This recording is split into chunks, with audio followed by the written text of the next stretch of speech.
Hello everyone, সবাই কেমন আছো? নিশ্চয়ই ভালো আছো, সুস্থ আছো। Welcome back to our channel আর নিউ ব্লগ। তো গতকাল তোমাদের সাথে তো আমি শেয়ার করেছিলাম যে আমি কলকাতা যাচ্ছি আর একদম রেডি ছিলাম, বেরোবো। তো মোটামুটি 1:45-1টার মধ্যে কিন্তু ক্যাব বুক করে আমি স্টেশনে চলে আসলাম, মোটামুটি 1:30টার মধ্যে। এরপরে দিব্যেন্দু অফিস থেকে চলে এসেছিলো। তো এসেই দেখলাম হচ্ছে কি প্ল্যাটফর্ম নাম্বার 8-এ বন্দে ভারত দিয়েছে। ফ্লাইওভারের ওপর উঠতেই ভিডিও করতে করতে হঠাৎ দেখলাম অলরেডি কিন্তু বন্দে ভারত আমাদের জন্য দাঁড়িয়ে আছে। যাই হোক, তারপরে তো চট করে হচ্ছে গিয়ে স্টেশনে চলে আসলাম আর এসেই ফাটাফাট কিন্তু হচ্ছে গিয়ে ট্রেনে উঠে পড়লো। ও তার আগে কিন্তু একদম গাড়ির সামনে গিয়ে আবার একটু ফটোও তুলে নিয়েছিলাম, ফার্স্ট টাইম বলে কথা।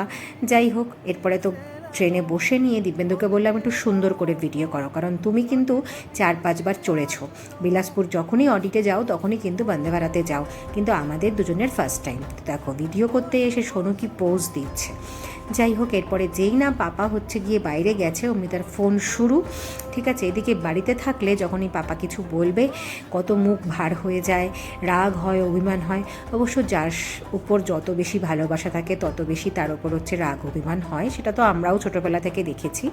যাই হোক, এরপরে তো মোটামুটি একদম কারেক্ট টাইমে 2:05-এই কিন্তু বন্দে ভারত হচ্ছে গিয়ে ছেড়ে দিল।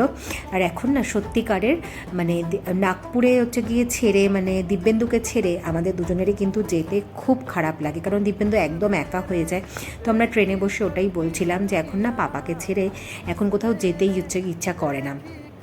যাই হোক, এবার ট্রেনে ওঠার কিন্তু 15-20 মিনিটের মধ্যেই নিউজ পেপার, জল দিয়ে গেল। এরপরে কিন্তু লাঞ্চও এসে গেছিলো, একটা ভেজ ছিল, একটা নন ভেজ ছিল। 3টে আইটেম তো নর্মাল মানে কমন ছিল, ভাত, ডাল, একটা ফ্রায়েড আর টক দই ছিল। আর নন ভেজের মধ্যে ছিল চিকেন আর ভেজের মধ্যে ছিল কিন্তু পনির। আর তার সাথে ওই ওয়াইপ, স্যানিটাইজার, টুকটাক এগুলো হচ্ছে দিয়েছিল। এরপরে সোনু একটু গিয়েছিল ওয়াশরুমে, তো আমি এখানটা দাঁড়িয়ে দেখলাম কোচটা কিন্তু খুব ভালো লাগতো, তো চট করে ফোনটা কিন্তু তুলে নিয়ে একটু চট করে কিন্তু ভিডিওটা করে ফেললাম। এরপরে ঠিক 2 ঘন্টা পরে আবার কিন্তু আমাদের চলে আসলো স্ন্যাক্স।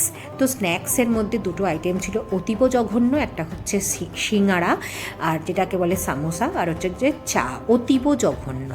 যাই হোক, খাওয়া দাওয়া করে নিলাম। এরপরে যখন সন্ধে হয়ে আসছে, বাইরেটা মানে সূর্যটা এত সুন্দর লাগছিল।